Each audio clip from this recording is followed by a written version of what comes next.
Hey everyone, this is Daryl, aka The D from the Simply Incredible podcast, and today we're going over our UFC 202 review, McGregor versus Diaz, or Diaz versus McGregor too. We're just going over the main card. Really good night of fights. This actual card, the entire card, felt actually a little bit better than I had anticipated. Not just the main two fights. We start off with in the welterweight. Actually, most of these are welterweight fights. Actually, Tim Means versus Sabah Hamasi. Okay, of course I'm. You guys know by now. I'm horrible with names. I apologize. I always apologize. This right here was a really good fight. Tim Means got the TKO in really quick. Great finish. Man, I was really surprised at that. I thought Hamasi was going to actually win this fight, but wrong as usual. I'm like one of the worst pickers of fights ever, but man, good solid fight. Next we had Mike Perry versus Hayin Gao Lim, which I'm sorry. This one didn't last long either. This was a TKO in the first. Mike Perry just wow. I mean, he started off with this really powerful straight jab and took the man right off his feet, and he knocked Lim down three times in the first round, and it was 3:38 in the first. I mean, really quick fight, and did not expect that. I expected that to be a really kind of even fight, but I did not expect it to be a. I mean, it was just lopsided. I mean, it's like Guy Lim really never had a chance in this fight. It was really surprising to me. But Perry, again, 3:38 in the first. It's not a lot there, but wow, good job, Perry. Wow, Mike Perry. Next in the welterweight division, again, we had Rick Story versus Donald Cerrone. Cerrone's up in his last few fights. He's been up to the 170 where he had been at 155, and he's looking really good at 170. As if you saw this, Joe Rogan.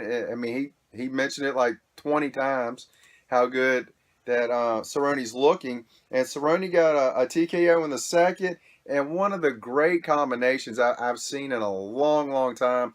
It's a combination we work a lot in martial arts, but you see it actually just play out with everything beautifully. It was a jab to the face, body shot, hook to the head, and then kick to the head, and it was, I mean, each shot was on point, and it was beautiful to see by Cerrone. And the story went down, and it was just a couple of shots, and that finished the fight.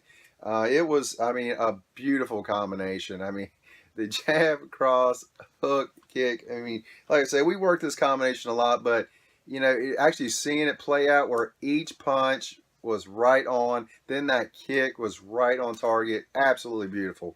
And after the fight, Cerrone said, yeah, he's going to drop back down to 155. And it was kind of funny because the entire fight, Joe Rogan was talking about how great he looks at 170 and how he looks almost like too thin, like he's dehydrated at 155.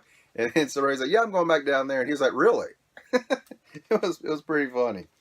Next in the light heavyweight, this is a fight, and this is the co-main event. Really looking forward to this fight. Anthony Rumble Johnson against Glover Teixeira. And I was looking for this fight, and the main reason was, two reasons, really. One, this should be a barn burner. This should be a war. And also, before the fight, these two guys weren't talking trash. They were just out there, like, just being professional. And I love that. I can't stand it when these guys just talk smack all the time, just rip each other like these two people aren't humans and just horrible, I will kill you stuff. Just, and these two guys, Johnson and Teixeira, just like, we're gonna go out there, we're gonna put on a show, we're gonna fight, and we're gonna put on a good show. It was not a great show, but Anthony Johnson, 13 seconds until the first round. Wow. He caught Teixeira coming in with an uppercut, a nasty uppercut. Just wow. So much power. And you can just see, and he hit him so hard, you can see in Teixeira's mouth, his mouthpiece was like bulging out the side of his chin. It was unbelievable. And he was out before he hit the ground. Wow. And again, even great about this also is after the fight, Johnson was like, "Good job. Thanks for being professional, being a professional guy, not talking all this stupid smack for no reason, and just being a professional." And again, I love that myself. And then Johnson, he challenged Cormier, and he was like, the crowd started booming when they showed Cormier, and he was like, hold on, he's the champion. He's the champ for a reason. He's a great fighter, but I'm coming for that belt. And I thought, again, class. To me, that was awesome. I really liked that. Good job, Rumble. Next in the headliner, Conor McGregor versus Nick Diaz. Um, wow. This is a fight that's a headline that you look forward to that lives up to it and surprised me. I'm not gonna lie, because I thought Diaz, after having his camp, I thought he was going to have McGregor's number. Um, First round was pretty much like the last fight, except McGregor was going a lot of leg kicks, a lot of heavy leg kicks on Diaz's lead leg, and lots of punches to go with it. Busted open Diaz again. Nate Diaz, I may have said Nick earlier, and I apologize. I don't know why the last week I've been doing that a lot, but it's Nate Diaz, not Nick. I'm sorry, but really good fight. And the second round, it kind of turned around like midway through the round, just like the last fight, and Diaz started taking control of it. Third round, Diaz was doing a lot again, a lot of those punches, a lot of those quick punches, and it looked like that McGregor was running out of gas, and he was not going to make it through this fight. And it looked like toward the end of the third round that he was going to get knocked out, but no, he kept going. Fourth round, turned it back around, causing a lot of damage on Diaz. Diaz kept trying to get takedowns, and he kept getting stuffed on him. Couldn't get those takedowns. Really good stuff. The third and fourth round was a lot of being pinned on the cage, lots of little short punches and stuff like that. And fifth round, again, more of the same.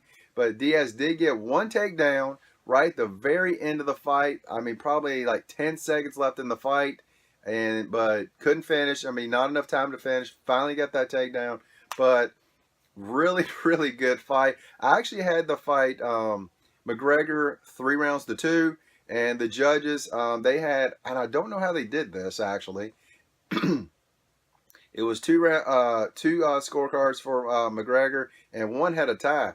And I was like, okay, I guess you can have a 10-10. I did not know they had 10-10 rounds. I really did not know that. I assume they must have, but I always thought it was, 10-9 if someone wins the round, and a 10-8 if someone thoroughly dominates the round. So apparently there was a 10-10 in there, I guess, because there was no like round where you go, this was thoroughly dominated by one or the other.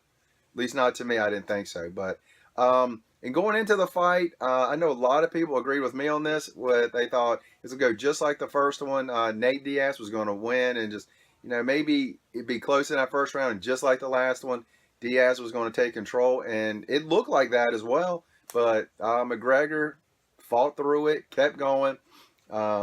Good fight. I mean, really, really good fight. It's one of those fights that you pay your money, and afterwards you go, you know what, I got my money's worth. Which a lot of fights anymore seems like you just don't get your money's worth. But all in all, good fight. Cerrone looked really, really good. Anthony Johnson looked phenomenal. Good stuff tonight. Really enjoyed the fights. Diaz, McGregor 3, most likely going to happen. They were talking about it. McGregor was saying, let's do this we'll drop down to 155.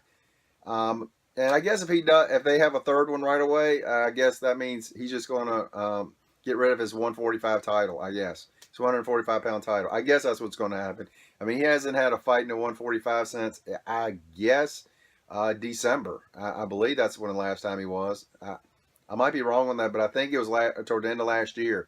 So, all in all, great night of fights. Wow, can't wait till the next one. Well, next fight, 203, we have CM Punk fighting. And to be honest, I don't know who else is fighting on that card. I know they talked about it, and I forgot. I honestly wasn't paying attention. All I was thinking is CM Punk's actually going to fight. And if you guys listen to the podcast or some of my other stuff, I've said I don't think he's ever going to fight because I just think he stays hurt too much. We'll see. Mickey Gall, That's not going to be an easy fight for him. I would not be at all surprised if Mickey Gall wins and wins quick. But, we'll see because I have not seen Punk fight and seen him prepare for it. We'll see how it goes. But all in all, good night of fights. We're having our podcast this week. Really in-depth review from our main guys, maybe a couple more guys from our martial arts school to really talk about the fights. But all in all, that's it. You guys have an incredible day.